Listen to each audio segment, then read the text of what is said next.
Wife kicks disabled man and stepson out, crawls to him on knees when she ends up in the streets. Story of the day.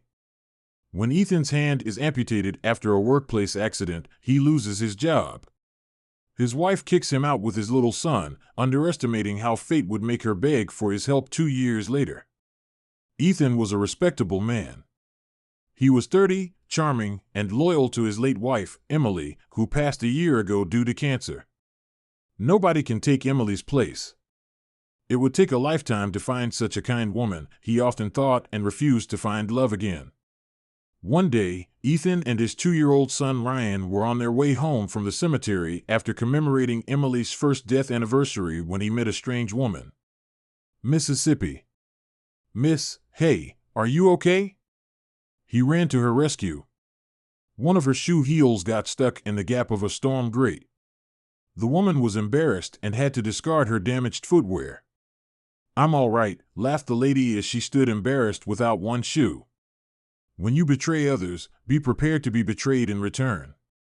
Ethan felt sorry for the helpless woman and offered her a ride. During this time, he introduced himself and learned that Pamela, the woman, was divorced and had no children. 10 minutes later. "Thanks for putting yourself out for me, that means a lot," she said, blushing as she got down in front of her house and slammed shut the car door. Ethan assumed that was all, and just as he was about to leave with his son, Pamela appeared near his window and gave him her contact details. "Call me," she said, blushing. That fateful evening, Ethan had no idea where this would lead him. He and Pamela started meeting often. She loved cuddling with little Ryan and even helped babysit him when Ethan went to work. He was a lead carpenter in a private furniture company. Gradually, Ethan fell for Pamela. He felt she would not just make a perfect wife, but be the ideal stepmother to his little son. "My son needs a mom, and I cannot find anyone better than Pam," he thought, and immediately proposed marriage to her a few months later. Unsurprisingly, she agreed. Ethan and Pamela tied the knot in an intimate ceremony. They went on a honeymoon with their son and lived the best days of their lives for 3 years. But a day after toasting their 3rd wedding anniversary, Pamela made a strange request. She wanted to start a business and needed an investor. She could not think of anybody else other than Ethan for this. "Honey, what I was thinking, why don't we sell this house? I'm sure I'll have a huge turnover by the end of the next 2 quarters, and we can buy a bigger mansion. I promise to return your money," she told Ethan. He believed her and immediately readied the paperwork. He sold his house and invested in Pamela's business. Then he took his son and moved into her little house out of town without anticipating the storm that was arriving in their lives. Everything appeared perfect until one day when Pamela got a call from Ethan's office about a mishap. She hurried to the hospital, where the doctors told her, "We are sorry, Mrs. Turner. His right hand was severely wounded and had to be amputated." Ethan could no longer be normal or go to work after that, though he used a prosthetic hand. He lost his job and stayed home all the time, frustrating Pamela. She kept quiet and adjusted for the first 3 months following the incident, but she could no longer endure seeing Ethan idle. "I have to cook, clean, and look after your annoying child," she argued one day. "And then, I have to bring money to this house. Am I the man, or are you the man of this house? Why don't you find a job soon instead of lying on the couch like a lazy idiot?"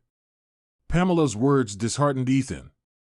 He never expected she would say this and argued, "But you promised to return the money I gave you, remember? I sold my house for you. I'm sure I'll be able to start something new once I get my money back." This maddened Pamela. 2 days later, Ethan returned home from church with his 5-year-old son Ryan and saw their stuff thrown out. Their suitcases were lying outside, and the house was locked. He learned that Pamela had booted them out of her house. "I am leasing my house.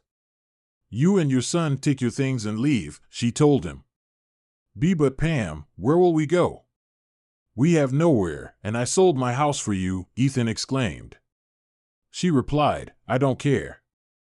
It compensates for the trouble I went through to feed you and your stupid son for 3 months. Forget the house and forget me. I've found a nice partner and want to be happy." Goodbye and never come back. I'll send you the divorce papers soon." Ethan was crushed, walking away with his little son. "Jesus, where will we go? We have nowhere to go and nobody to help us," he cried. The dad and son arrived at the local metro station for shelter, and it started raining. Ethan wrapped his son in an old blanket and cried as passers-by stopped and wondered. But nobody asked him anything until a curious older woman stepped in. "Young man, what happened? Why are you crying?" "I work at the counter. I have been watching you for a long time. You look worried. Is everything all right?" she asked him. She took him to her room and gave him and Ryan a warm drink. Comforted by her kindness, Ethan told the woman, Doris, everything about him. "It was not my fault. I lost my ability to work after the accident. I feel like a loser. I don't know how I'm going to raise my son," he sobbed. Doris wiped his tears and said a few kind words that lightened his heart and motivated him never to give up. "Son, true talent does not rely on one's hands or legs to be successful. Determination and a heart to achieve are all you need to come up in life. Don't give up just yet because you have a lot of work. You have an entire future staring back at you. How can you give up so easily? Get up and fight back. I'll help you." Doris introduced Ethan to her son, Michael, who ran a furniture company in a neighboring town. He learned about Ethan's unique carpentry skills and hired him as a manager. He and Ryan moved into the company's staff quarters. It took Ethan 2 years of steadfast devotion to his work to get back on his feet again. He became wealthy and could afford everything he once thought was far from his reach due to his disability. Ethan and Ryan moved into their new, big mansion and lived the best days there. They forgot about Pamela and had no idea what she was up to until she arrived at their doorstep one day. "You? What are you doing here, and why have you come?" Ethan fumed at Pamela when she unexpectedly knocked on his door, begging for his help. It turned out that her new boyfriend had cheated on her and defrauded her. "He took all my money and ran away. I sold my house after he promised to help me expand my business. But I lost both. I have nowhere to go, then I found out about you. I need your help," she cried, dropping to her knees. Ethan thought deeply and said, "Look, all I can do is rent you a hotel room. And maybe hire a lawyer. But I cannot do anything else. You may leave now and meet me at my office tomorrow." Ethan slammed the door shut on a disappointed Pamela's face. She stood there crying and banging on his door to let her in, but he refused.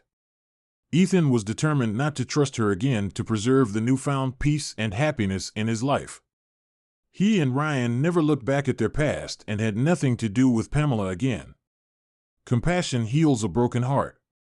When Doris found Ethan and his son stranded at the metro station, she helped them with shelter and encouraged them never to give up.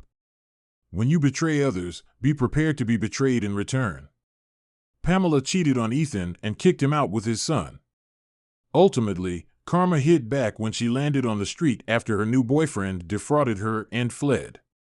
When a sweet little boy with a disability gives up his seat for an old Diana, she becomes curious to know about him. After discovering his life story, she follows her heart to make a bold decision. Click here to read the full story. This piece is inspired by stories from the everyday lives of our readers and written by a professional writer. Any resemblance to actual names or locations is purely coincidental. All images are for illustration purposes only. Share your story with us, maybe it will change someone's life. If you would like to share your story,